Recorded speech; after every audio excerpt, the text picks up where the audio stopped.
જય શ્રી કૃષ્ણ. કેમ છો બધા? મજામાં ને મજામાં જશે. અમે પણ મજામાં છીએ. હું બનાવું છું બાજરાના રોટલા ને રીંગણાનું શાક બનાવું છું.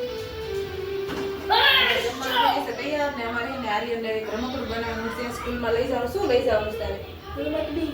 વિડીયો ચાલુ છે. અને જો જમીન હે ને હું નવરા થઈ ગયા બધા એમને એટલે મેં મારું કામ સંભાળી લીધું છે. મારે કામ આવી ગયું છે પેકિંગનું. અને આર્યન ને એના પપ્પા બેહીને આ રમકડા બનાવશે. એના સ્કૂલમાં લઈ જવાના છે. માટીના રમકડા બનાવી. આર્યન શું બનાવવાનું છે રમકડામાં? રમકડામાં શું બને છે ને હાલો બની જાય ને એટલે ફટાફટ તમને બતાવી દઉં.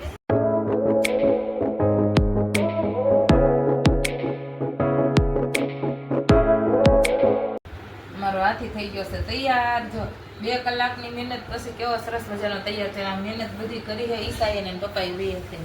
મેં આર્યને કાંઈ નથી કર્યું. આ બધો શણગાર કર્યો છે. અમારો હાથી કેવો લાગે છે ફટાફટ થઈને કોમેન્ટ કરજો.